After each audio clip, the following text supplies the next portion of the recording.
believe the intellectual foundation sounds very, very strong. No, they're not. Okay, why? Why not? It relies on this profit. Okay, what's wrong with our profit? How do you know? Did he even exist? Okay, let me give you some evidence. I read this book last night. How do you find it? Terrible. Okay. This is disgraceful. Give me some contention. You clearly have some money here because you can put up these nicely printed booklets. But you have money. You have a very nice suit on. Well, yeah. So what I'm saying is you've got some money. You're investing money in this, and then you've got this crap. This is rehashed creationist nonsense. This is the same stuff we've been dealing with in the United States for the last 50 years. Okay. And there's absolutely nothing in here that's original. Okay. And all of it's been frequently repeated. So. But what we've just made are statements and generalizations. You haven't given any substantive. What do you mean? I mean, do you disagree that, for example, when we talk about... Well, you make the first cause argument. No, we don't actually. It's actually called the Kalam cosmological argument. It's a rehashed version, it's a modern version that has good premises and if you study logic... Okay, let me give it to you very in summary, right? Okay, give me the summary. There's two premises here. Whatever begins to exist is a cause. The second premise is the universe began to exist. Okay, and we could substantiate that philosophically and using astrophysics. Then the conclusion, which makes it a sound and valid argument, is that then the universe has a cause. So if the universe began to exist, it has a cause. So let me just repeat that. Okay. One, whatever begins to exist has a cause. The universe began to exist, therefore the universe has a cause. It doesn't mean it's God though. But we use conceptual analysis. That's right. I'll point out two things there. Good. And one is that modern physics does not support your claims. Okay. You can have spontaneous things just popping into existence, and they do all the time. Okay, can I address that? And, well, first, and let me make my other point, which is that, as you mentioned, pointing out that there was a cause does not imply a God. I agree. So why do we care? You didn't let me finish. Okay, now you're going to finish. Okay, good. So first thing, in terms of random quantum fluctuations and subatomic events that don't correspond to causality, well, that's a particular view amongst physicists, which is an indeterministic view. We don't have to hold that view. You know, the mathematics is there, but there could be different translations in the real world. So for instance, you could take a deterministic view, which is the David Bowie interpretation, for instance, right? And there's other physicists who are taking that view. So you can't just say it's all of physics. And I think that's a bit of a scientific outdated cliche. But then what you're doing is you're admitting that you're basically cherry picking the... No, we're not, because... Well, yes, you are. You just said that. No, no. let me tell you why. Because if you take a Kantian argument that causality is a priori, it's independent from experience. Because we only know that we could order our perceptions in the universe based upon the innate concept of causality. So to accept that there's no causality in the quantum fluctuations would be denying your own very perceptions in the first place. So we have good reasons to believe that there's causality here, and quantum fluctuations don't say much. And the other point I'm trying to make is when we know there's a cause for the universe, which you're happily assuming that there may be a cause, the problem is that now when you use conceptual analysis, you come to some starting conclusions. For example, we would argue that Occam's razor must be uncaused. We would argue that therefore it must be eternal. We would argue that it's immaterial and transcendent because it creates the material world. So from these perspectives, it's in line with the monotheistic view of God. I don't see that as a problem. I see that as a huge problem. Why? Because what you've got is an anthropomorphic patriarchal God. No, we haven't said anything about anthropomorphism. That's a Christian narrative. This is the Islamic narrative too. No, in the Quran, it says "Laysa kamithli shay," which means God is transcendent. There is nothing like unto Him. And when we say Him, is no gender. So what? But do you see how some of your outdated cliches you can't apply them to the Quran? You've got a personal God who takes a personal interest in human beings. Okay, what's wrong with that? You have no evidence for this. Can I give you evidence for God having a will? An eternal being, bringing to existence a finite effect, must have chosen it to come to existence. Choice indicates a will, and a will indicates it can have a relationship with personal beings, you see. Where's the evidence? Yeah. Conceptually, so conceptual. Oh, conceptual. Okay. But you know why that's I think funny? Everybody here can see what you're doing. Is it doctor or professor? Everybody here can see what you're doing. Professor Meyers, you know why that's funny? Because you're assuming that you must have an empirical paradigm to everything that you say, verificationism. It's like logical positivism of the 1960s. It doesn't work anymore. I'll give you an example, because empiricism can't even prove logical truths like numbers. Numbers are conceptual. They're necessary truths. So we can't laugh that there's no physical evidence for numbers. Do you see the point? Do you understand the point here? I wonder if I can get in a few words. Yeah, sure, go for it. We'll see how far I get. I think everybody here can see exactly what you're doing. Yeah, so what I do is mention something and you immediately interrupt and you give me this. No, I just want to address it. That's what I want to let him finish. Case proven. Yes. Go for it. And then you immediately interrupt and you throw out this long series of philosophical gaffle, which is completely irrelevant to your premise. I don't care about this philosophy. Okay? Philosophy is a useful tool for generating good questions, but then science is what answers them. Science does not meddle in proofs. So when you keep talking about proofs, you're just going right over my head. I don't care. Proofs don't matter.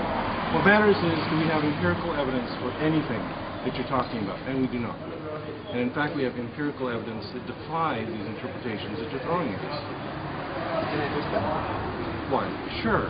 Thank you. First and foremost, don't you think it's an unhealthy way intellectually to always require empirical evidence to form conclusions about things? Because that would go back to logical positivism. It's very crude. Wouldn't you agree?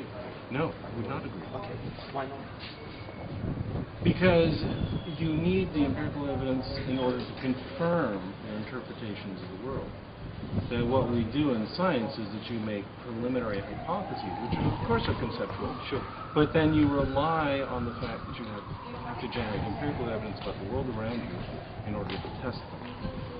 When you talk constantly about this conceptual stuff, this philosophical stuff, what you're doing is charging off without anything to ground your conclusions.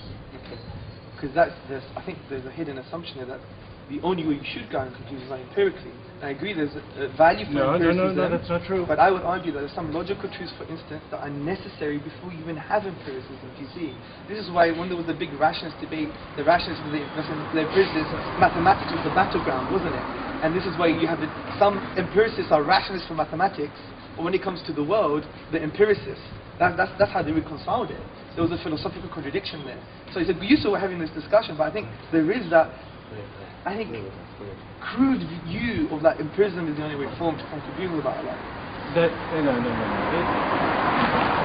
This isn't about absolutes. This is not about. Not that I'm saying that there's only one true way to interpret the world. Sure. What this is saying that the one reliable method we have requires confirmation from empiricism. Okay. You have not demonstrated another reliable method, because there are lots of people who believe in different religious views. They are all sitting there making exactly the same kinds of arguments you do. The Christians make the very same arguments you do. Yes, they do, of course. Yes. Some Christians. Not all. Most Some of them just have faith or just blindly believe it. But the point is that you are both using the same methods and you are arriving at completely different conclusions. Yeah, I agree. Can I tell you why I agree with you?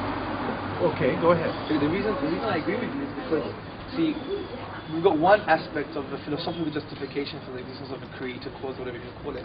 Now from that, then you have the concept of revelation, the concept of text that is claimed to be from the divine. Now, we would humbly argue that, the Quran, which is the book of the Muslims, we would say is a very intrusive text. It's an imposing text, right? But this imposition, we would argue, is positive because, frankly, I think it just makes you think. For example, the Quran says, أَفَلَا تَعْقِلُونَ? Do you not use your brains? يَتَفَكِّرُونَ, for those who reflect, deep reflection. The Arabic word here means to really reflect about the implications of something. But the Quran goes further than this, which is quite weird from a religious book, from a secular perspective. It actually says, if you don't believe it's from the divine or from the supernatural, then challenge it. So what we would argue humbly is that there are no naturalistic explanations for certain statements in the Quran. For instance, some statements in the Quran that they mention geology and concept of isostasy, for instance. Concepts of that the mountains have like root-like structures, which we just found out recently. If you go to the book Earth by Dr. Frank Press, it concludes that. So how could a desert Arab who knew nothing about science and was so primitive that, for instance, they used to believe mountains to keep the sky out, would come to such conclusions? We would humbly argue philosophically, we exhaust naturalistic explanations, so it's a signpost to the transcendent. Do you appreciate that? No. I've read these same interpretations. Okay. In particular, the ones I'm really interested in, because I'm a developmental biologist, sure. Keith Moore's nonsense, total bullshit that he talks about. You disagree with Keith Moore? Why is that nonsense? Yes. Why is that nonsense? I've read those sections of the Quran. Do you disagree with the stages of embryology? The Quran, the yes. seventh. Yes. So yes. The Quran right. is babbling. It's throwing out these very vague, fuzzy descriptions. Of the embryo looking like chewed flesh or whatever. Oh no, I'm not talking about that. I'm talking about I'm talking about. I'm talking about specific stages of embryology. For example, the bones are formed first. That's what Dr. Keith Moore was talking about. Yes. 7th week, and then we have the muscles are yes, we formed have in the 8th we week. have a series of very well described, very thoroughly analyzed steps in the development of the embryo. Right. And if you go to any embryology text, they will lay them out for you. Right. You cannot substitute the Quran for that. When you look at what the Quran says about it, it is vague, it is ambiguous. Sure. It's the kind of stuff that a desert nomad might guess about what's going on. I mean, I would disagree. I mean, wouldn't be able to guess the formation of the bones in the 7th week Yes. straight after. The word is summa in Arabic, straight after. Immediately. So when we do scratch the surface rather than have a superficial understanding, But again, I think we'll get it no, better, right? this is again something where the Quran is basically stealing from Greek embryology. Galen, yeah? Well, I'm talking specifically about Aristotle, who's made these Well, observations. Aristotle's embryology, if you study it, I mean, I'm sure you've studied it. Yes. He believed that fetus is formed by the mixture of menstrual blood and semen. Correct. Well, Quran doesn't make any statement like that. And on top of it, even if we go further to Galen had many stages of embryology, and the Quran doesn't have any of those things. My point is that there's very little about embryology in the Quran.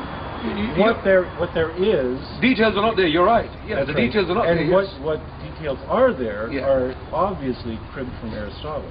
No, not at all. You can't make that Not at all. link. The reason you can't make that link is because you would have to assume that the Prophet Muhammad, peace and blessings be upon him, would have known what was right, taken it, and then threw away what was wrong.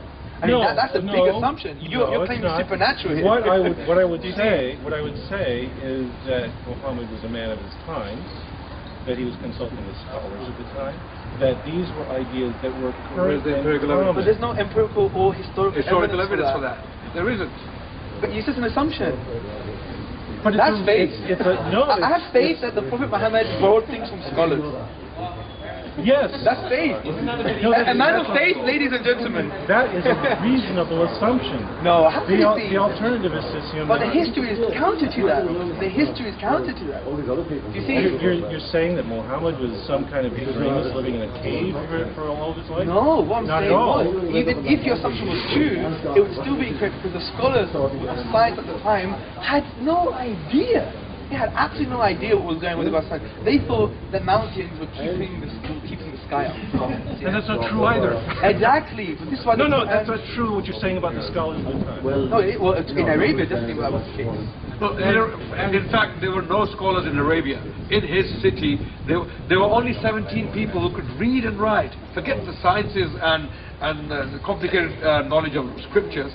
There were only 17 people in his entire tribe who could read and write. I'm just kind of surprised that your argument rests on the fact that you're arguing that Arabs were ignorant nomads who knew nothing at all. Yes, this is exactly. This is what we said. Yes.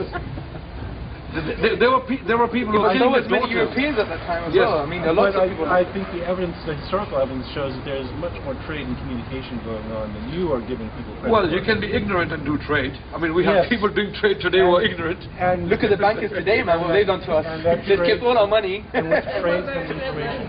Like I say, when we look at the descriptions of embryology in the Quran, and we look at the descriptions of embryology in Aristotle, Sure. they're the same. Well, in what way, sir? Would you like to give us? No, I think they're the same. The discussion of the development of the bones, etc. All these things, the fairly crude stages that are described in Aristotle.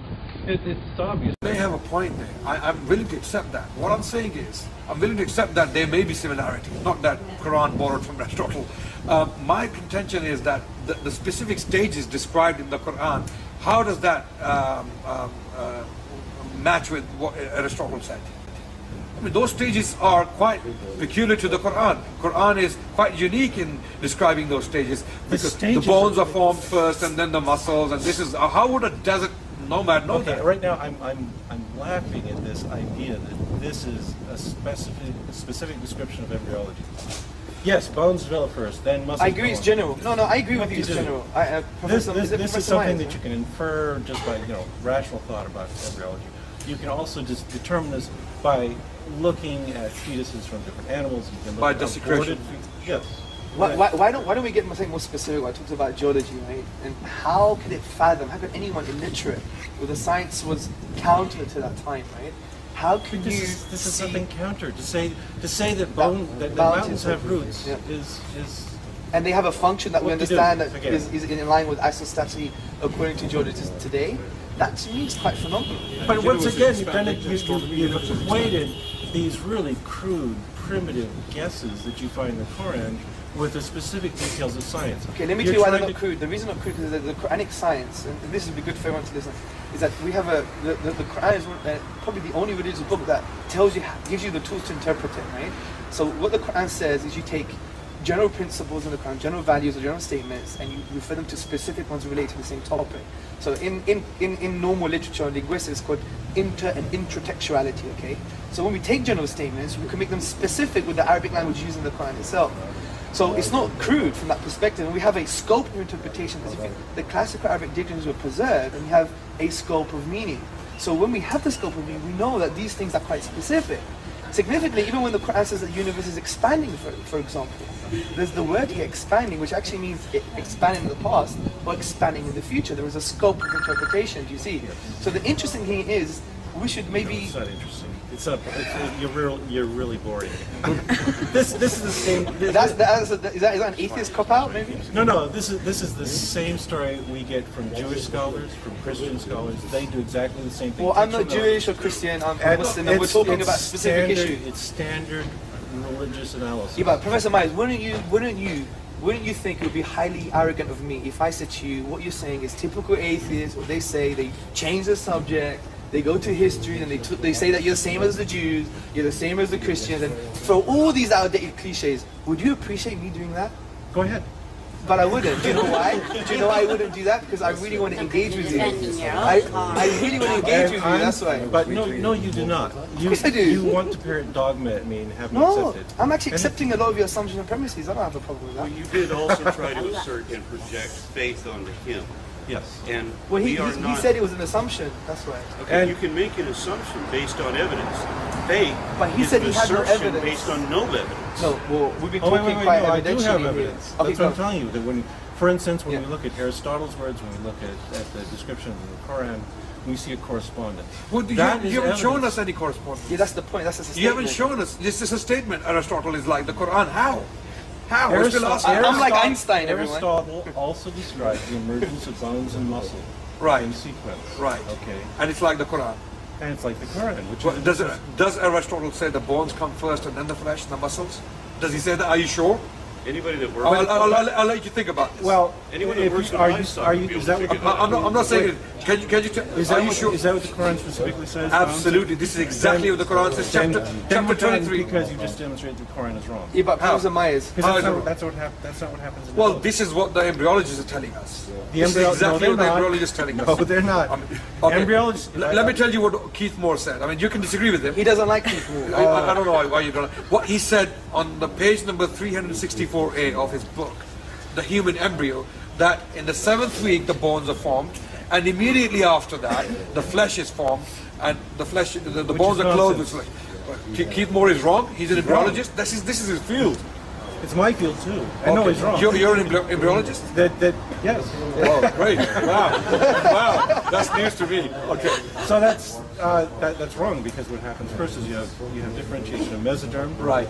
That within the mesoderm you have segregation into things like embryonic mesenchyme, and then you have these cartilaginous centers will form bone. Right. And these are forming simultaneously with each other. Right. Simultaneously. Yes. Even if that's the case, the Quran is right, because thumma is very, even if that's the case, linguistically the Quran is right. Thumma literally can in Arabic language means things happening simultaneously. Parallel as well. Yes. But that's Parallel. besides the point. I have a question So wait, for you.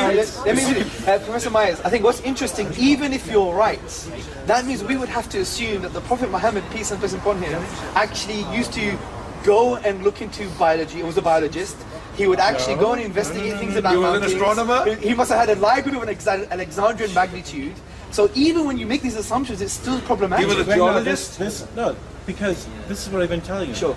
There are no embryological details of any consequence in the Quran. Well, This is not stuff. the details are not there. You're right. The This is details not are not stuff that there. requires a huge library to figure out. This requires a passing acquaintance with general knowledge about the primitive state of biology at the time. That's a fair point. Are you willing to accept now that Muhammad possibly had general knowledge about astronomy, hieroglyphics? He had knowledge of, for example, geology. Yep. He's talking about isostasis, something about isostasis. Okay, so he must have been going around studying with some scholars in Arabia. He wasn't a shepherd. He was a very literate man. The intellectual He was time. teaching in a university. He was an intellect, and all those people who believed in it at the time, there must have been blind bunch of bigots, and they just followed him just for the sake of it, just to have a drink. No, I've been saying quite the opposite. I'm saying that he's a man of his times, that he was part of a culture, Right. that the Arabs of that time were not quite as primitive and dogmatic and ignorant as you seem Well, to it think. depends what books you're reading, sir, because this is my I'm saying they have. I'm a historian from the University of London, and I'll refer you to the books of Irfan Shahid, who's an authority in this field, pre-Islamic Arabia, and he states that Arabs at the time were a primitive society. Yes. And now you're saying yes. Oh no, I agree. They were. They were primitive in the sense they were not. That's exactly what I'm saying. There was no Arabic language that you- written down at the time. On the one hand, you are complaining that there was this detailed, wonderful science in the Quran Yes. that he could only have learned from, revelation. Sure. And I'm saying that no, that what you find in the Quran is an extremely primitive science. There was nothing more than the common man could have learned from, general interactions with learning society at the time. Like mountain roots as well. How would they even know that? It was not even knowledge at that time. Mountain roots. What do you do again? It's all it's saying is that you've got this mountain that's going up here, and there's a lot of depth beneath it. And then they would understand the function of that as well. The function. It is. Yes, the function of the Quran is to absolutely. anchor the crust and things, and that's not the case. That's again wrong. It's not to geology. anchor the crust at all. What is it for? It's actually to, from my knowledge, it's actually to, like Archimedes' fulcrum point. That's what isostasis comes from. It's like another term to discuss the Archimedes' fulcrum point, and that's what it's there for. I think the really sad thing here is you're missing the enormous picture to focus on the pixel. Yes. Right. Okay? The enormous picture is that you have something that only communicates with the least credible possible proponent. And he wants you to believe impossible nonsense for no reason. And only if you believe impossible nonsense for no reason will you be saved. And you will get unimaginable rewards if you believe whatever the priests are selling. And you will suffer a fate worse than death if you don't buy into their nonsense. That's not true. That's quite a sexy way of looking at it, I think. A sexy way to look at it. I mean, well, There's a language barrier here. You're all about the sexy way. Of no, you sexed it up slightly, right? Because actually, Professor, right? Yes. Yeah, But Professor Myers. Well, just because Professor Myers was like, actually, the Quran is quite opposite to that. It's not a text that says believe just because I say so. Okay, then It actually follow. tells you to, for example, أَفَلَا تَعْقِلُونَ. In Arabic, it says, do you not use your mind, your intellect? So Then let me it's clarify. telling you and trying to evoke thinking. You see? I just want to make sure we don't have a language barrier. So when I said that you are punished for not believing, you're saying that I'm wrong. That in your religion you are not punished simply for not believing. No, you're right, but it's bigger than that. It's an It's existential bigger than question. so I was right. No, Okay. well- What else am I wrong about? Well, I think the way we connect with each other is not by having yes or no answers, but having a conversation, right? So Are you- It's an existential question. For example, see, Hold on just a second. I want you to think for a moment about the creator of the entire universe. Yeah. Doesn't give a rat's ass whether you do anything good or bad in your life. All that matters, the sole criteria, is that you are gullible enough to follow the story of the least credible illiterate proponent you can follow. That's the sole criteria, and that's all. No, that's not true. Okay, There's if two that's things. not it, Can I then an explain to you? unbeliever could be saved. An unbeliever would not go to Yeah, hell. that's true. If all unbelievers go to hell, then the sole criteria is gullibility. Let me give you an example. First and foremost, what we say is that the Quran says we do not punish anyone until they have given the message. And there is another concept in the Quran called Dalil Burhan, which means conclusive evidence that you require to be conclusive. Now the second thing is, because the message is good for you, that's why. And we've seen that in history. So no, Now I can't. well, maybe, no, there's another point. Let's not get One stampeded second. in. One second. One at a time, No stampedes, okay? The other point is an existential question, because we believe in Islam of this philosophical principle called the fitra. Fitra means the innate disposition. And we believe that human beings have been created with the innate disposition to acknowledge oneness. Okay, it's a spiritual concept, the oneness of God. And what we say is, when we deny ourselves, that's why the question who you are is an existential question in the Quran. Saying, who are you? Are you just a product of American society? Are you a product of capitalism? Are you a product of communism? Are you a product of the system? Are you a product of your parents? If you are, then who are you? You're just like a social biological robot that someone types in the code and you just act in accordance. And the Quran says, don't do that. Think about your reality. And it says, are you just going to follow your forefathers? And it says, literally, even if they were based on no knowledge, it's an existential question. And from that we say, if you don't know who you are, then you're just rejecting yourself. And God says in the Quran that to deny God or to reject God from that innate disposition perspective is like denying your own self. Okay. So the point I'm trying to say is it is an existential question, and that's why it's useful to always have this kind of good discussions all the time. Okay. My primary interest is in phylogenetics. So when I go to deny myself, I would have to deny that I am an evolved ape. That's what I am. That's what we all are. Okay. The Quran, so far as I know, in denying evolution, denies itself. And you are telling me that what I have to instead adopt... It doesn't deny all principles. The Quran doesn't talk about evolution. Regardless. What you're telling me, it talks about Adam and Eve and all of this, and the great flood that we know didn't happen and all of that.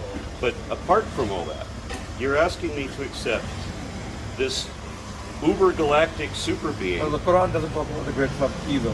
Okay. Okay. Just to clarify, the important point is you're asking me to accept this uber-galactic super being, of which we have no evidence at all, from a system of religion which has, so far, only produced failure in every predictable sense. And you want me to believe that this thing will punish me simply for not believing, and it wants me to believe the least credible people and the most improbable stories, and I'll be punished if I don't. How is that not a criteria of gullibility? Well, there's two assumptions here. First and foremost, said there's this galactic being that doesn't exist. I would deny that. I think there's very good reasons to believe that a divine exists. I could articulate them for you. I would love to see you can read this book. You'll discover it's bullshit all the way through. Professor Myers, because we really want to listen to Miriam Namazi because she has outdated clues about the Sharia, right? Especially when she talks about rape using four witnesses. That's nowhere in the Sharia. That's not at all. Testimony is enough. Booklet, I just read a booklet. It's a joke. But anyway, joke. we'll listen to that. The thing is, if we pay for your ticket to come down to London, would you have an intellectual dialogue with us with a non-Muslim coordinator? An intellectual dialogue with you about what? Or what we've been just doing so far? Would you do that? I'll be around. You might I'll be tell you able what, to. Yeah. I'll give you a forum. Cool. Okay? We'll book you on the Magic Sandwich Show. What is that? Magic Sandwich Show. Yeah, we'll have you on the Magic Sandwich. Is that a real show? Yeah, it's a real show. Can I get a sandwich? And if you do, it'll cure you of cancer. Only if it's halal meat, right? Certainly. So, anyway, good to see you, Professor. Thank you so much. Thank you so much for your time. It was a pleasure. Thank you so much. Thank you.